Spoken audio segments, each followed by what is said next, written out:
From Montana's news leader, this is the MTN Noon News.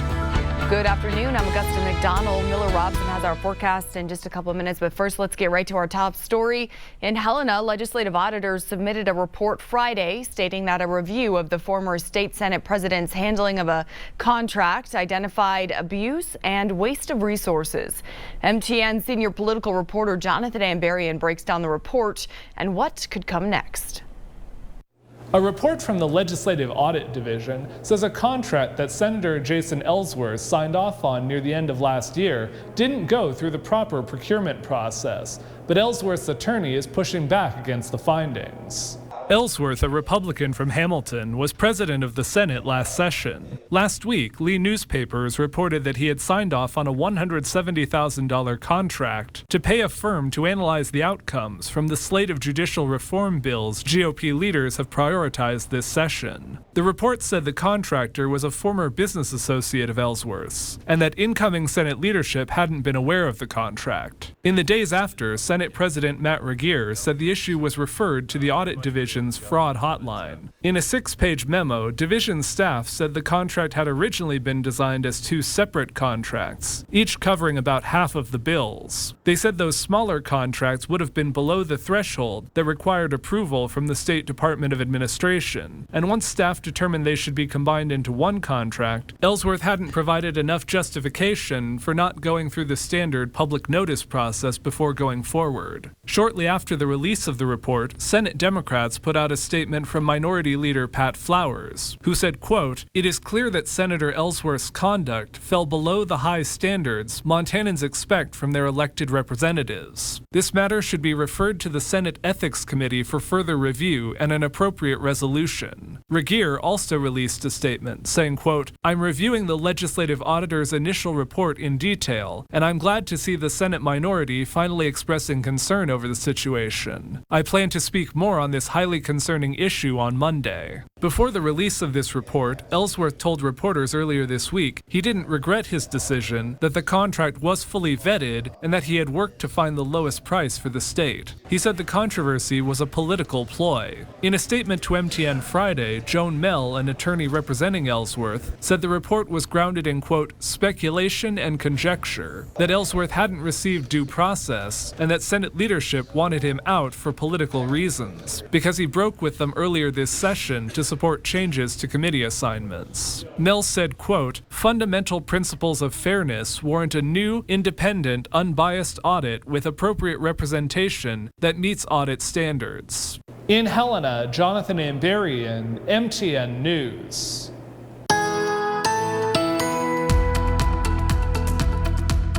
Well, it is a beautiful start to the week. You can see a majority of the area, the region, seeing lots of sunshine today. We do have some clouds up in Kalispell. Also some air stagnation issues over on the western side of the state. We'll talk about that in just a bit. But just a beautiful start to what should be a really nice week. Some of us warming up above average temperatures, maybe even some 50s for some spots. We'll tell you more about that when we take a look at those 5 days coming up. From west to east, we've got temperatures in the teens, 20s, and even some 30s, even some 40s down in northern parts of Wyoming. There's that air stagnation advisory in those gray shaded areas all the way through Friday morning. If you suffer from respiratory ailments, you just want to monitor the air quality before you step outside. A look at that forecast. That beautiful forecast is coming up. Stick around. Montana lawmakers are looking at a proposal to increase hunting fees for out-of-state hunters. House Bill 145, as it's currently written, would increase the non-resident base hunting fee from $15 to $100. The bill would also require 90% of those non-resident base hunting fees to fund block management programs.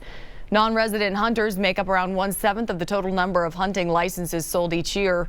They also represent around 80% of the revenue from deer and elk licenses sold.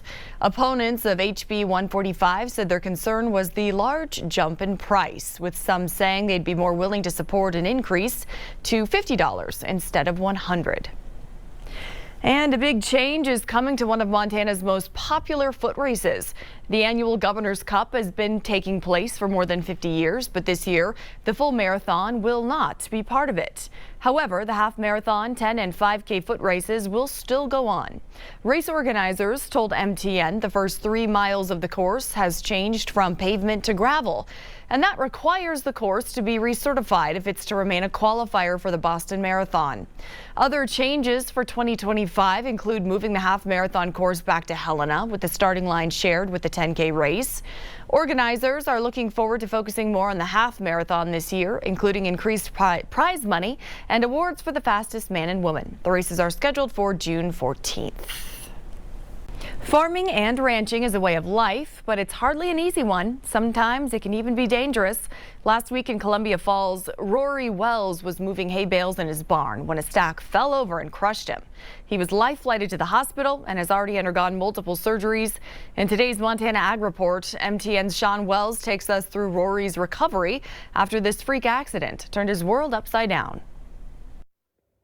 Rory Wells was working his daily routine, feeding his family's horses and moving hay around inside his barn when something went terribly wrong. And he bent over to pick up a pallet, and 13 bales of hay came over on top of it. Rory was crushed underneath thousands of pounds of hay bales, left unable to move. They weigh approximately 1,000 pounds each, is right in that, give or take, depending on the bale and stuff.